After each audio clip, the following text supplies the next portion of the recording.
Oke, kalau kita melihat tentang ketahanan nasional atau konsep dari negara kepulauan, Indonesia kemarin kita sebagai negara kepulauan. Nah, geopolitik Indonesia, yaitu wawasan Nusantara, kemarin sudah kita pelajari bersama dengan tujuan nasional kita, yaitu melindungi segenap bangsa Indonesia dan seluruh tumpah darah Indonesia, memajukan kesejahteraan umum dan mencerdaskan kehidupan bangsa, serta melaksanakan ketertiban dunia yang berdasarkan perdamaian abadi dan keadilan sosial. Nah, dari tujuan nasional tersebut, maka kita akan melihat tentang konsepsi dari ketahanan nasional. Baik itu meliputi ketahanan ideologi, politik, ekonomi, sosial budaya, dan pertahanan keamanan. Nah, kalau kita mengingat sejarah bangsa Indonesia, bahwa Indonesia itu merdeka pada tanggal 17 Agustus 1945. Nah, di dalam kemerdekaan Indonesia ini, maka kita membuat yang namanya dasar negara, kemudian kita membentuk pemerintahan, kita membentuk kedaulatan bangsa. Nah, disinilah geostrategi nasional itu kemudian mewujudkan adanya konsepsi ketahanan nasional yang muaranya adalah kembali kepada tujuan nasional bangsa Indonesia. Proklamasi 17 Agustus 45 itu merupakan tonggak sejarah lahirnya bangsa Indonesia menuju bangsa yang merdeka. Nah, disinilah kita bisa melihat tentang angkatan-angkatan penegas, perintis, pendobrak. Nah, kita mulai di 18 Agustus 45. Setelah proklamasi 17 Agustus 45, siapa yang bisa mengucapkan teks proklamasi? Silakan, coba.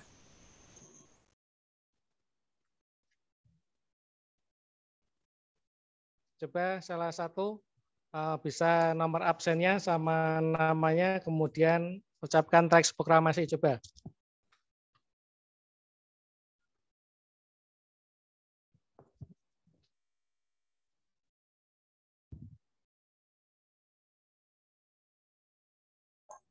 Izin masuk, Bapak. Ya, silakan. Izin menjawab.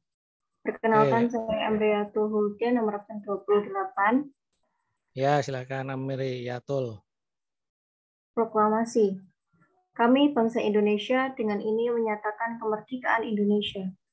Hal-hal yang mengenai pemindahan kekuasaan dan lain-lain diselenggarakan dengan cara seksama dan dalam tempo yang sesingkat-singkatnya. Jakarta, 17 Agustus 1945, atas nama bangsa Indonesia, Soekarno-Hatta. Ya, aplaus dulu untuk temanmu Amriyatul. Ya, kasih aplaus. Ya, baik.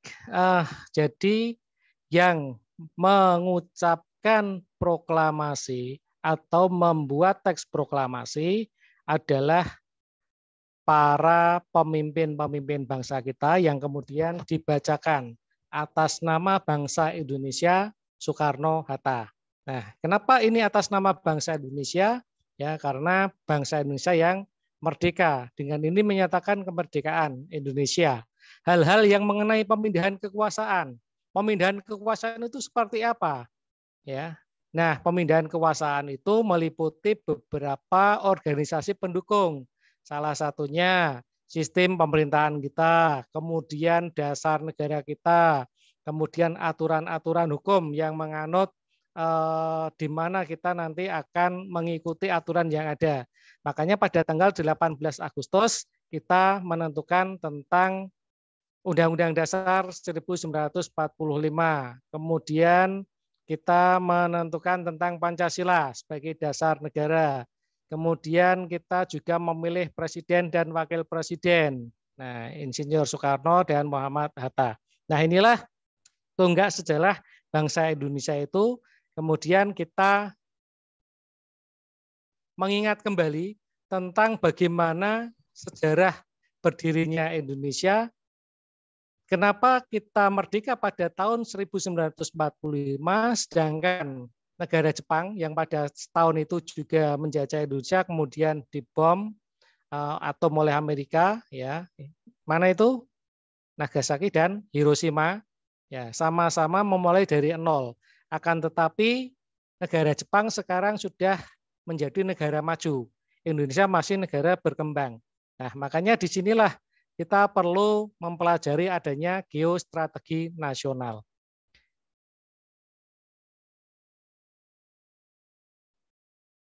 Nah, pengertian dari ketahanan nasional sendiri adalah tadi sudah disampaikan oleh kelompok 6 tentang kondisi dinamis suatu bangsa yang berisi kemampuan dan ketangguhan suatu bangsa dalam menghadapi HTAG, hambatan, tantangan, ancaman, dan gangguan. Jadi kalau saudara-saudara menyingkat ini ya tentang hambatan, tantangan, ancaman, dan gangguan itu bisa disingkat untuk memudahkan kita dalam menghafal, yaitu HTAC, hambatan, tantangan, ancaman, dan gangguan demi kelangsungan dan kejayaan suatu negara. Kondisi dinamis suatu bangsa. Jadi di sini kemampuan kita dalam menghadapi hambatan. Kita tahu sebelum Pancasila dinyatakan sebagai sakti dan Pancasila juga ampuh, beberapa periode sebelumnya banyak sekali yang ingin merubah Pancasila sebagai dasar negara.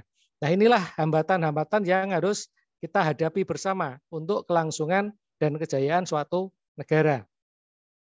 Tantangan-tantangan kita juga, ya, kita kemudian Timor, terus Sipadan, Ligitan, itu merupakan tantangan. Tantangan yang harus kita hadapi bersama, bahwa ternyata mereka juga menjadi ancaman tidak hanya dari dalam saja, tapi dari luar juga menjadi tantangan bagi bangsa Indonesia.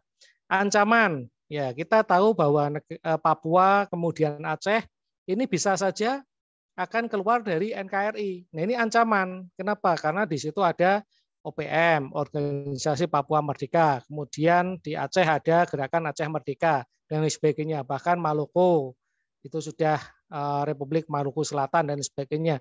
Ini merupakan ancaman-ancaman. Nah, bagaimana kita bisa menghadapi ketangguhan, menghadapi ancaman, hambatan, dan tantangan ini dalam kelangsungan hidup dan kejayaan negara kita. Artinya kita selaku mahasiswa itu punya pemikiran yang sama di dalam menghadapi HTAC yang ada. Sehingga disinilah peran mahasiswa sangat diperlukan untuk kelangsungan dan keutuhan suatu negara.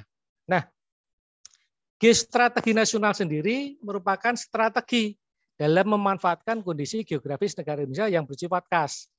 Jadi di Indonesia ini kan cukup strategis, kemudian memiliki kekhasan yang khusus. Nah, sifat-sifat yang ada di Indonesia ini untuk menentukan kebijakan, tujuan, dan sarana untuk mencapai tujuan nasional. Nah, kebijakannya apa? Tujuannya bagaimana? Ya jelas kebijakan kita di dalam RPJMD, RPJMP maupun RPJMP. Ya, jadi rencana pembangunan menengah jangka pendek, rencana menengah pembangunan jangka menengah, dan rencana pembangunan jangka panjang. Nah, inilah kebijakan-kebijakan yang harus dilakukan. 2014-2019 adalah masa 5 tahun kepemimpinan Presiden Joko Widodo untuk periode pertama. Kemudian 2019-2024 merupakan kepemimpinan periode kedua. Nah, kebijakan-kebijakan ini dituangkan di dalam nawacita Presiden yang harus kita lakukan bersama. Ada 9 kebijakan yang diprogramkan oleh pemerintah. Nah, tujuan dan sarana untuk mencapai tujuan nasional itu apa? Ya, salah satunya adalah pemberdayaan sumber daya manusia, kemudian pembangunan infrastruktur, kemudian pembangunan dengan pajak-pajak negara dan lain sebagainya. Nah, ini sarananya yang untuk mencapai tujuan nasional. Sehingga masyarakat yang membayar pajak kemudian ditujukan untuk mencapai tujuan nasional, ini akan membawa tujuan nasional bangsa Indonesia, yaitu mewujudkan masyarakat adil dan makmur. Tetapi di sini kita selaku mahasiswa yang independen bisa mencermati ya bahwa negara kita itu sebenarnya negara yang makmur, Akan tetapi kita juga sebagai penghasil minyak terbesar di dunia, tetapi saat ini kita mengalami adanya kendala di minyak, ya minyak terutama minyak goreng. Nah ini kan menjadi salah satu capaian tujuan nasional yang menjadi persoalan bangsa. Kenapa harga minyak goreng di Indonesia mahal, kemudian langka. Nah, bagaimana kebijakan-kebijakan ini harus segera diantisipasi. Kemudian adanya pandemi COVID, ya COVID belum berakhir, kemudian muncul lagi Omikron. Nah, ini merupakan hal-hal yang harus diwaspadai oleh pemerintah. Bagaimana mewujudkan masyarakat yang adil makmur, masyarakat yang sejahtera, dan kita juga sehat jasmani maupun sehat rohani. Kemudian memberi arahan tentang bagaimana merancang strategi pembangunan guna mewujudkan masa depan yang lebih baik, aman, dan sejahtera. Makanya adanya amandemen Undang-Undang Dasar 1945 ini juga termasuk salah satu strategi pembangunan agar masa depan kita lebih baik, lebih aman, dan lebih sejahtera. Contohnya, kalau dulu di dalam Undang-Undang Dasar 45 terkait dengan hak asasi manusia, hak hidup, hak berkembang, hak memperoleh pendapatan, hak hidup layak, hak memperoleh keturunan, itu belum tertuang di dalam Undang-Undang Dasar, tetapi setelah adanya amandemen, ini kan mewujudkan masa depan yang lebih baik. Artinya hak-hak manusia itu diprioritaskan di dalam hak asasi manusia. Nah, lebih singkatnya tentang geostrategi nasional ini adalah strategi untuk melaksanakan tujuan politik nasional dalam mencapai tujuan nasional Indonesia yang berdasarkan pada kondisi geografis Indonesia. Artinya kita dengan RPJMP, RPJM, MRPJMP itu merupakan tujuan politik nasional. Nah, ini digunakan untuk mencapai tujuan nasional yang tertuang di dalam pembukaan Undang-Undang Dasar 1945 di alinea yang keempat, yang ada 4 hal tersebut. Nah, ini didasarkan pada kondisi geografis Indonesia. Letak Indonesia kan sangat strategis ya, di antara 2 benua, 2 samudra yang kemarin sudah kita bahas bersama. Nah, ketahanan nasional itu diwujudkan merupakan perwujudan dari geostrategi Indonesia. Jadi geostrategi Indonesia itu diwujudkan dalam konsepsi ketahanan nasional. Geostrategi Indonesia itu bukan merupakan geopolitik untuk kepentingan politik dan perang, melainkan untuk kepentingan kesejahteraan dan keamanan. Jadi dengan mengedepankan prinsip-prinsip nasionalisme, adanya kesatuan wilayah, kemudian sejarah, nasib, sosial budaya, dan falsafah kenegaraan, yaitu Pancasila. Kalau kita lihat di slide yang atas tadi, ya, jadi kesatuan wilayah kita itu kan terdiri dari beberapa pulau-pulau ya. Ada 17.508 pulau.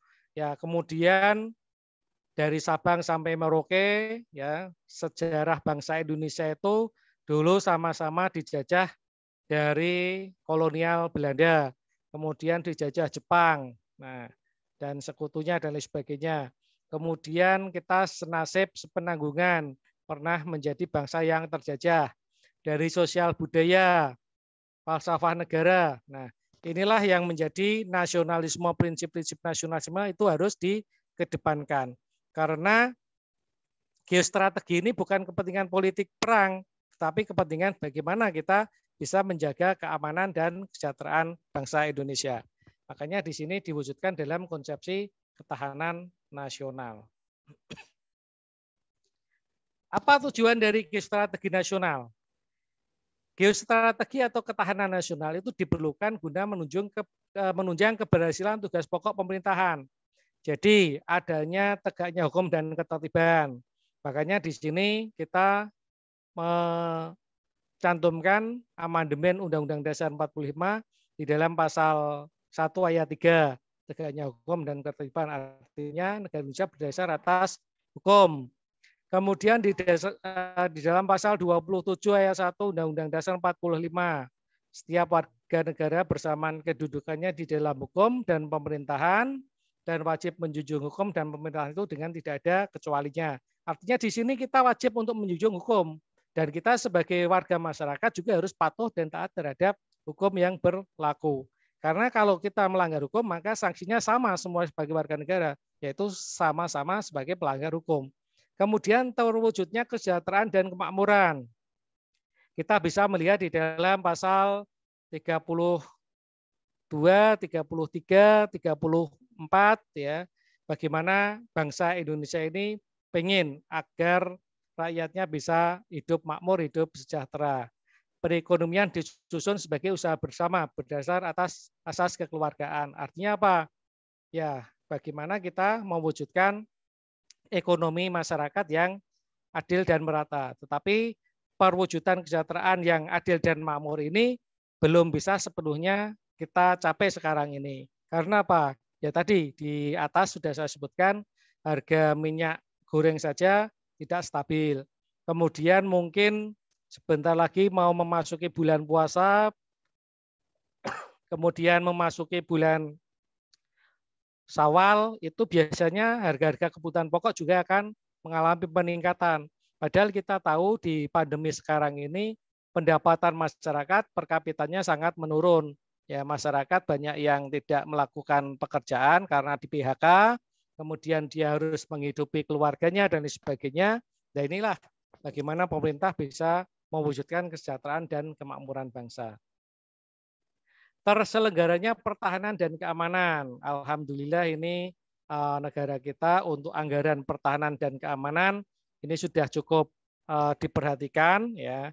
Terbukti beberapa alat-alat keamanan ya itu sudah didatangkan untuk keselamatan bangsa dan negara. Kemudian terwujudnya keadilan hukum dan keadilan sosial. Nah, ini bagaimana kita mewujudkan keadilan hukum dan keadilan sosial. Artinya masyarakat yang merasa dia didolimi, ya berhak untuk mengajukan keadilannya. Jangan sampai mereka yang merasa didolimi akan merasa tidak berani untuk melaporkan. Nah, terwujudnya keadilan hukum dan keadilan sosial di era sekarang ini memang masih menjadi dilema bagi masyarakat Indonesia. Karena apa? Karena notabene dalam hal ini yang kuat bisa mengalahkan yang lemah, kemudian yang punya uang bisa mengalahkan yang miskin. Nah inilah bagaimana kita selaku mahasiswa bisa mewujudkan keadilan hukum dan keadilan sosial. Kita bisa melihat perkembangan di media sosial, tetapi kita juga harus waspada, kita juga harus mengerti bahwa semua aturan harus bersumber pada hukum yang berlaku. Kemudian terdapatnya kesempatan rakyat untuk mengaktualisasikan diri. Artinya apa? Ya kesempatan rakyat untuk bekerja sesuai dengan bidangnya masing-masing. Alhamdulillah ini pada tahun ini masih ada pengangkatan CPNS. Tetapi di 2024 nanti panjenengan sudah tidak bisa menjadi CPNS. Ya, bisanya menjadi P3K, pegawai dengan perjanjian kinerja, jadi perjanjian kontrak. Jadi hampir sama sebetulnya dengan CPNS, tetapi ada perbedaan di masa akhir kerjanya. Jadi kalau PNS itu ada pensiun, kalau P3K nanti tidak ada pensiunnya. Itulah, dan besok yang digunakan adalah P3K untuk 2004 ke atas. Apa fungsi dari geostrategi nasional? Fungsinya ada dua, yaitu sebagai daya tangkal dan sebagai pengarah. Sebagai daya tangkal akan gangguan hambatan terhadap identitas, integritas, dan eksistensi Indonesia dalam aspek ketahanan ideologi, politik, ekonomi, sosial, budaya, dan pertahanan keamanan. Jadi bagaimana kita menjadi daya tangkal apabila nanti muncul adanya gangguan, hambatan ya yang merusak integritas dan eksistensi bangsa Indonesia. Aspek ideologinya nanti bagaimana, politiknya bagaimana, ekonominya bagaimana, sosial budaya bagaimana, dan pertahanan keamanan bagaimana. Yang kedua sebagai pengarah, yaitu bagi pengembangan potensi kekuatan Indonesia dalam ideologi, politik, ekonomi, sosial, budaya, pertahanan, keamanan, sehingga tercapai kesejahteraan rakyat. Jadi fungsinya ada dua, yaitu sebagai daya tangkal dan sebagai pengarah bagi pengembangan potensi kekuatan Indonesia. Itulah dari fungsi geostrategi nasional.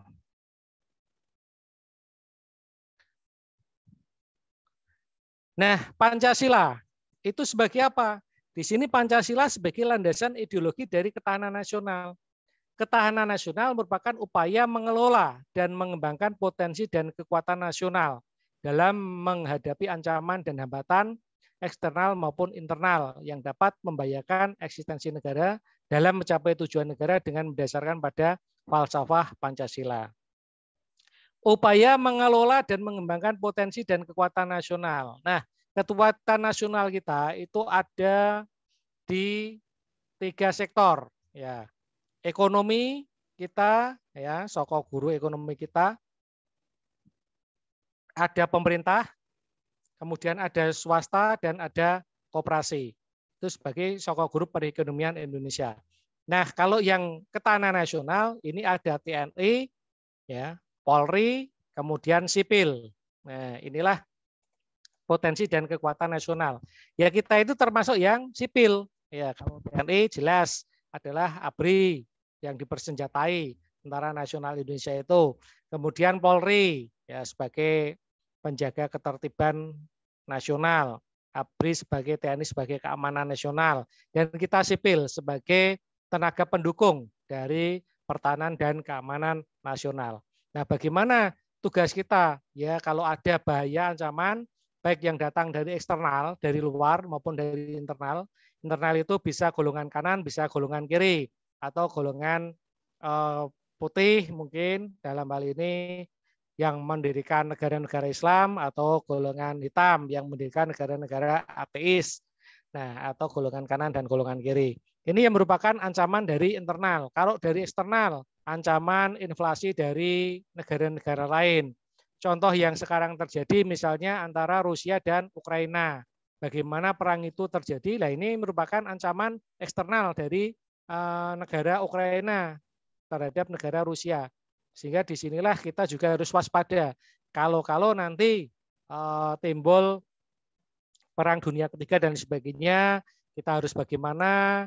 Kita sebagai negara yang masih memiliki rasa persaudaraan yang tinggi, yang lebih mengutamakan perdamaian abadi, ya, dan keadilan sosial, melaksanakan ketertiban umum, ya fungsi kita digunakan sebaik-baiknya.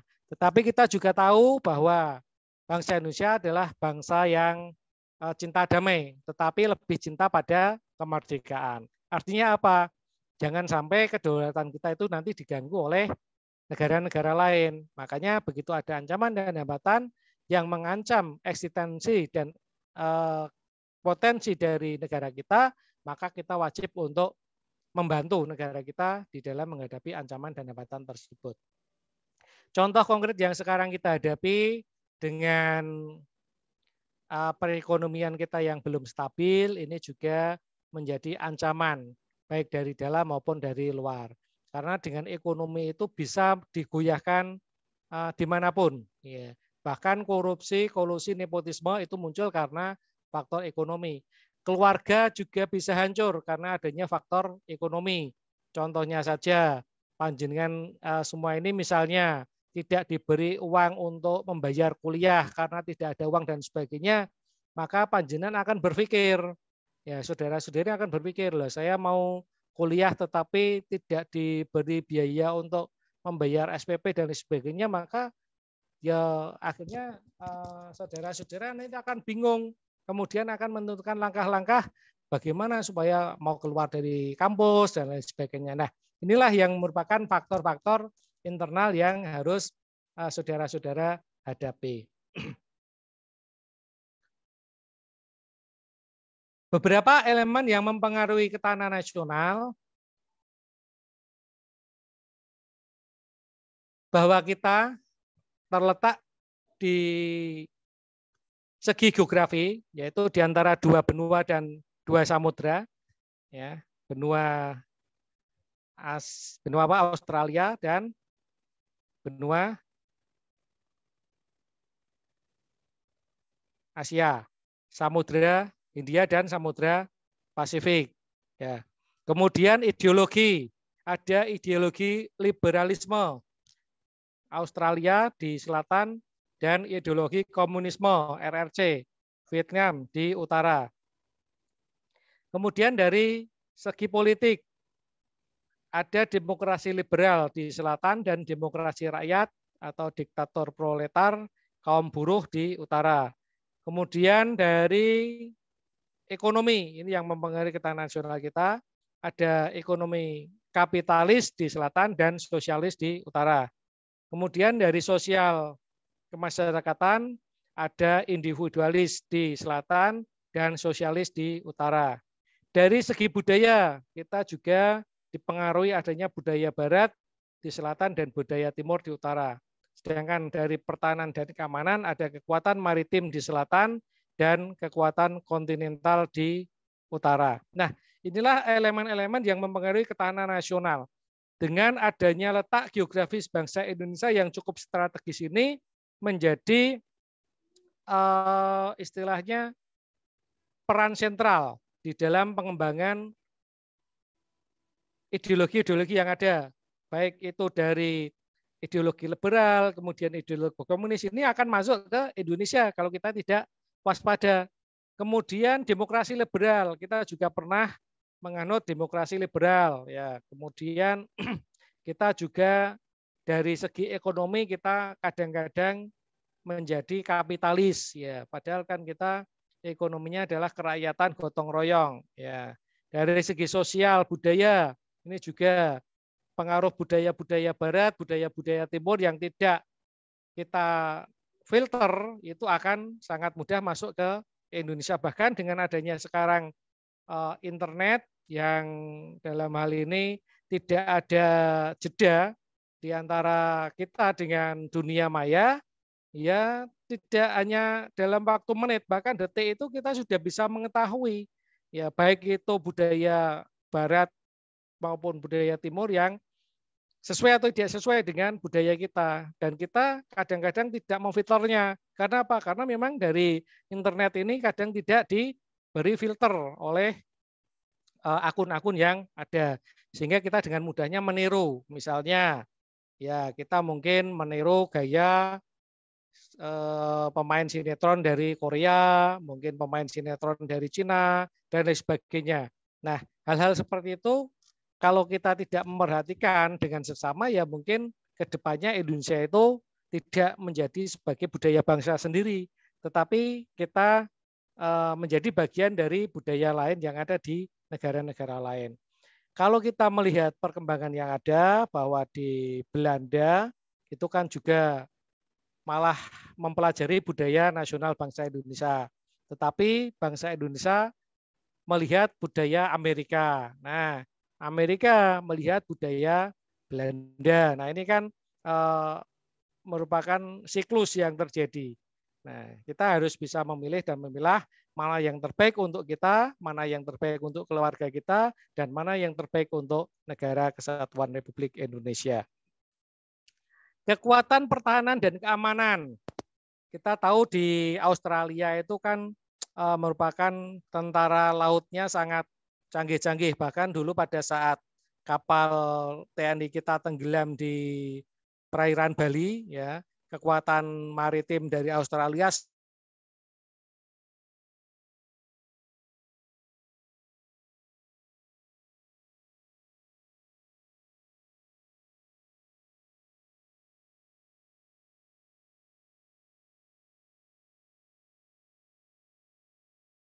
Amerika, mungkin saudara-saudara pernah melihat film Rambo ya, yaitu bagaimana tentara-tentara Vietnam itu sangat gigih di dalam mempertahankan negaranya. Ya, ini tentaranya istilahnya pandai-pandai sekali. Nah, di dalam hidup di tengah-tengah hutan dan lain sebagainya. Nah, mungkin ini sebagai perbandingan-perbandingan kita sebagai negara yang dipengaruhi kedudukannya dari ketahanan nasional yang ada.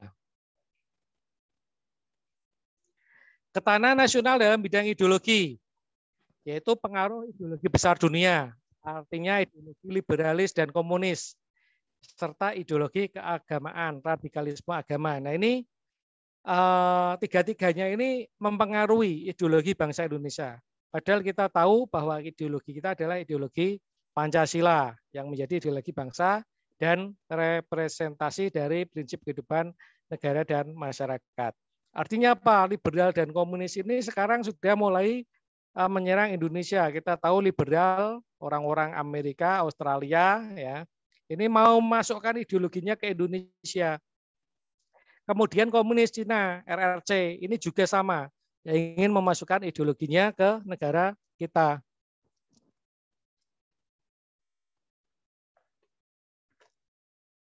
Mohon maaf sebentar, untuk baterainya hampir habis. Saya stopkan dulu.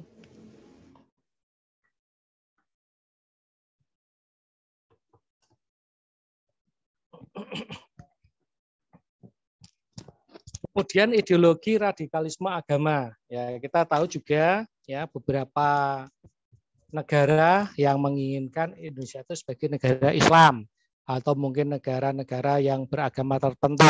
Nah, inilah yang menjadi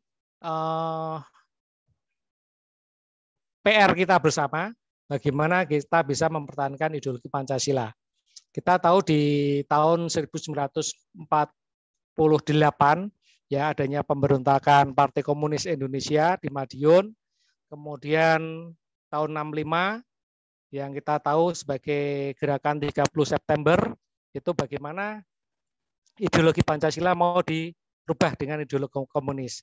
Tapi berkat ketangguhan, keuletan Pancasila sebagai dasar negara, alhamdulillah Pancasila masih bisa kita pertahankan sebagai ideologi bangsa Indonesia. Kemudian kita peringati 1 Oktober sebagai Hari Kesaktian Pancasila. Inilah ketahanan nasional dalam bidang ideologi.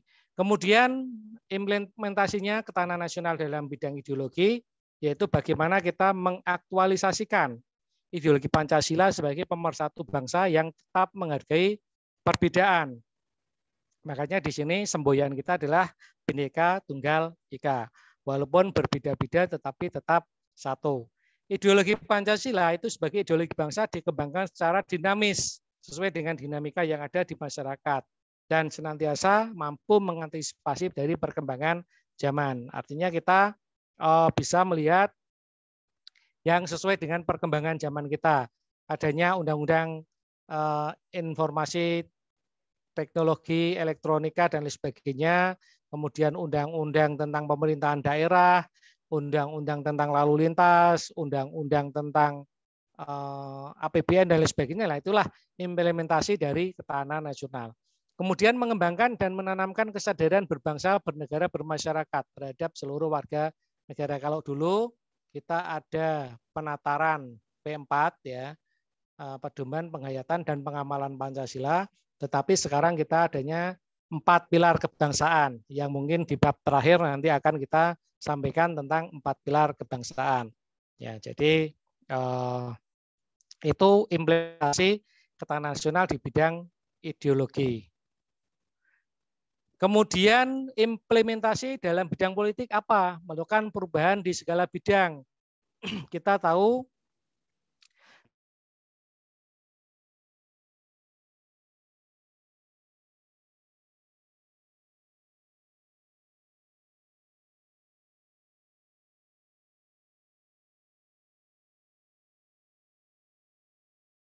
masa jabatan 5 tahun dan sesudahnya dapat dipilih untuk 1 kali masa jabatan. Artinya di sini sudah ada perubahan masa jabatan presiden. Kalau dulu tidak ada masa jabatannya, presiden ialah orang Indonesia asli. Masa jabatan presiden adalah 5 tahun dan sesudahnya dapat dipilih kembali. Artinya sampai berapapun kalau masih dikehendaki sebagai presiden itu berhak dipilih. Nah, sekarang dengan adanya amandemen Undang-Undang Dasar 45 inilah perubahan di segala bidang mulai ditata. Mengembangkan politik luar negeri bebas dan aktif. Ya, politik luar negeri bebas aktif itu bagaimana? Ya, kita sebagai bagian dari negara-negara lain yang ada di dunia, maka kita bebas untuk bekerja sama dengan negara-negara lain. Dan kita juga aktif di dalam mengirimkan bantuan-bantuan negara, dalam hal ini tentara-tentara perdamaian, bantuan-bantuan sosial, dan lain sebagainya. Makanya kita punya yang namanya pasukan Garuda. Nah, yang kemarin diberangkatkan ke Lebanon dan juga ke daerah-daerah konflik. Nah, inilah kita sebagai bagian dari tujuan nasional kita di dalam ikut melaksanakan ketertiban dunia. Kemudian menyelesaikan masalah disintegrasi dan otonomi. Nah, adanya undang-undang pemerintah daerah, kalau dulu bupati, gubernur, wali kota ya, itu merupakan drop-dropan dari pemerintah pusat. Sekarang kita dengan adanya undang-undang pemilu, kita bisa memilih pemimpin-pemimpin kita dari tingkat yang paling rendah. Kalau dulu pemilu itu hanya untuk memilih kepala desa, ya, tetapi sekarang pemilu digunakan untuk memilih presiden, wakil presiden, kemudian memilih DPR, DPR di tingkat 1, DPR di tingkat 2, DPD. Nah, inilah kemudian untuk memilih gubernur, wakil gubernur, bupati, dan wakil bupati, wali kota, wakil wali kota atau kepala daerah. Inilah adanya permasalahan-permasalahan yang kita selesaikan dengan adanya Undang-Undang 32 2009 tentang pemerintah daerah. Termasuk otonomi daerah. Jadi pelimpahan kekuasaan itu ada beberapa hal yang diserahkan kepada pemerintah daerah. Kecuali terkait dengan agama, kemudian terkait dengan fiskal atau keuangan, dan terkait dengan pertahanan dan keamanan, serta terkait dengan luar negeri. Ya, ini adalah yang dipegang oleh pemerintah pusat. Selanjutnya diserahkan kepada pemerintah daerah, bagaimana pemerintah daerah bisa mengatur itu semua. Kemudian penataan sistem politik yang menjamin stabilitas pemerintahan. Adanya Undang-Undang Partai Politik, ya Undang-Undang Nomor 2 Tahun 99 tentang Partai Politik, itu bagaimana kita bisa mendirikan partai politik harus memenuhi beberapa pengurus di tingkat kabupaten, kota, kemudian di tingkat ranting, kemudian di tingkat cabang, di tingkat daerah, dan di tingkat pusat. Nah, ini juga harus diatur. Kemudian untuk mencalonkan presiden dan wakil presiden harus punya batas ambang batas threshold itu ada berapa persen. Nah, inilah penataan sistem politik kita. Kalau dulu ada 3 partai politik, yaitu Partai Persatuan Pembangunan, Golongan Karya, dan Partai Demokrasi Indonesia. Sekarang ini di dalam Undang-Undang Pemilu yang baru sudah muncul beberapa partai politik. Bahkan ini untuk yang 2024 mungkin diikuti tidak hanya 9 partai politik, mungkin bisa bertambah ya dengan adanya partai politik yang ada. Menata sistem birokrasi yang efisien. Nah, ini sekarang ASN atau PNS itu dibatasi, ya dibatasi jumlahnya, kemudian difungsikan sesuai dengan fungsinya. Makanya di sini sudah ditata menjadi beberapa tenaga fungsional. Kalau dulu semua ada yang di struktural, sekarang hampir semua nanti difungsionalkan. Kemudian untuk perekrutan menggunakan P3K, artinya bisa diberhentikan sewaktu-waktu, ini kalau P3K ya, dan tidak mendapat uang pensiun. Nah, inilah birokrasi yang efisien, artinya setiap manusia diberdayakan sesuai dengan kemampuan masing-masing. Satu orang nanti mungkin melihat kemampuannya efisien atau tidak, dan yang tidak efisien mungkin dilakukan pensiun dini. Nah, itulah penataan birokrasi. Dalam bidang ekonomi, menata kebijakan fiskal terutama terkait dengan pajak dan retribusi. Ya, kita sekarang sudah bisa melihat pembangunan di Indonesia, infrastrukturnya sudah berjalan cukup baik. Kemudian pajak-pajak juga sudah ditangani dengan baik, bahkan tiap tahun kita harus melaporkan pajak tahunan kita kepada negara melalui kantor pajak. Kemudian retribusi yang ada juga, walaupun ini di beberapa daerah masih terdapat kebocoran-kebocoran, tetapi ini bisa diminimalisir. Artinya bagaimana kebijakan pemerintah daerah di dalam menata ekonomi rakyatnya. Kemudian mengembangkan industri yang berorientasi pada produk dalam negeri. Kalau dulu kita hanya mengirim bahan baku semua ke luar negeri, sekarang kita sudah mencoba mengolah bahan baku menjadi bahan jadi. Nah, disinilah produk-produk dalam negeri harus kita cintai. Dari kain, ya, dulu pemintal benang menjadi benang, kemudian dari kapas menjadi benang, kemudian dari benang menjadi kain. Sekarang dari kain sudah menjadi baju dan lain sebagainya. Ini sudah menjadi produk dalam negeri dan lain sebagainya. Contohnya seperti itu. Meningkatkan swasembada pangan. Pernah kita menjadi negara dengan swasembada pangan. Di tahun 98 itu kita swasembada pangan. Tetapi ketahanan pangan kita di tahun ini memang masih cukup untuk Jawa Tengah bisa mensubsidi beberapa daerah di kabupaten kota lain atau provinsi lain. Alhamdulillah Jawa Tengah tidak kekurangan pangan. Tetapi dengan adanya pergantian musim dari penghujan ke kemarau, ini juga menjadi kewaspadaan dini. Ya, kalau dulu mungkin dengan pari, ya sekarang kita juga sudah harus siap-siap dengan menanam selain padi. Nah, mengembangkan sistem investasi yang baik. Di Kabupaten Kendal ini sekarang sudah mulai ada kawasan industri Kendal. Nah, disinilah sistem investasi ini mulai dikembangkan. Banyak nanti perusahaan yang akan membutuhkan tenaga kerja. Nah, ini kesempatan bagi saudara-saudara nanti setelah lulus dengan adanya sistem investasi yang baik, tentunya di situ nanti butuh tenaga kesehatan yang cukup. Kemudian tentunya butuh sarana dan prasarana yang memadai. Tentunya butuh SDM yang mumpuni dan lain sebagainya.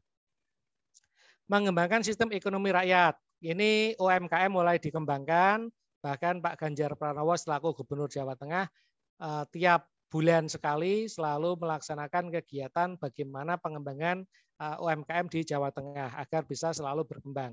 Makanya ada lapak Ganjar dan sebagainya, itu salah satu pengembangan sistem ekonomi kerakyatan. Mengembangkan sistem pasar dengan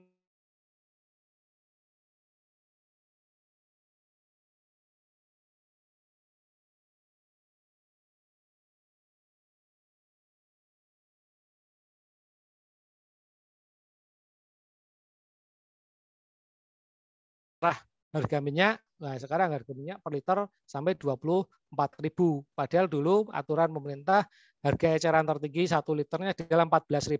Nah, inilah yang menjadi persoalan-persoalan bagaimana pemerintah di dalam pelaksanaannya kadang-kadang menjadi persoalan yang harus kita hadapi bersama. Kemudian meningkatkan efisiensi BUMN dan BUMD dengan restrukturisasi. Artinya di sini ada penggabungan. Kalau kemarin itu bank BNI, kemudian macam-macam bank itu menjadi Bank Syariah Indonesia atau BSI, ya, itu merupakan efisiensi dari BUMN di dalam restrukturisasi atau penggabungan. Untuk apa? Ya jelas SDM-nya nanti akan berkurang. Nah, dengan SDM berkurang, gajinya kan juga akan berkurang. Nah, disinilah yang harusnya untuk menggaji 3 orang bisa menggaji untuk 1 orang dan sebagainya, sehingga efisiensi ini bisa berjalan.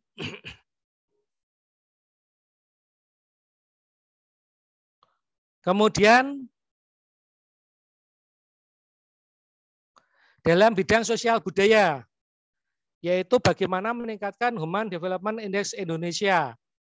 Kemudian taraf pendidikan yang lebih berkualitas dengan adanya BOS sebanyak 20% dari APBN, ini merupakan peningkatan kesejahteraan di dalam dunia pendidikan. Kemudian adanya penggratisan biaya sekolah untuk anak usia SD SMP sebagai pendidikan dasar. Nah, banyaknya beasiswa. Nah, ini merupakan implementasi dalam bidang sosial budaya. Meningkatkan disiplin masyarakat. Sekarang ini kita berdisiplin untuk mematuhi prokes, ya, prosedur kesehatan dengan menggunakan masker, menjaga jarak dan lain sebagainya. Kemudian meningkatkan kualitas pendidikan agama. Kalau dulu di pendidikan nasional itu pendidikan agama hanya 2 jam, ini mungkin akan ditambah pendidikan agamanya. Kemudian mengembangkan kebebasan berekspresi dalam bidang seni dan budaya.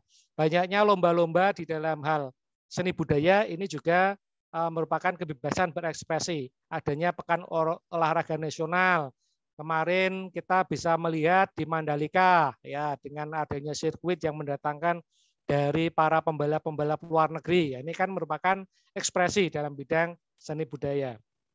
Serta mengembangkan sistem jaminan sosial. Inilah yang menjadi persoalan kita, bahwa jaminan sosial masyarakat sekarang harus mengurus segala sesuatunya harus butuh atau punya BPJS Kesehatan. Nah, ini yang menjadi sistem jaminan sosial. Bagaimana kita mewujudkan itu semua, tentunya kembali kepada saudara-saudara sekalian. Baik saudara-saudara sekalian, yang terakhir implementasi dalam bidang hukum, ini meningkatkan kesadaran HAM dan hukum serta bagaimana peradilan yang cepat, murah, dan terbuka. Terima kasih karena ini waktunya sudah cukup. Mungkin ada hal yang ingin ditanyakan, kami persilahkan. Kalau ada hal-hal yang ingin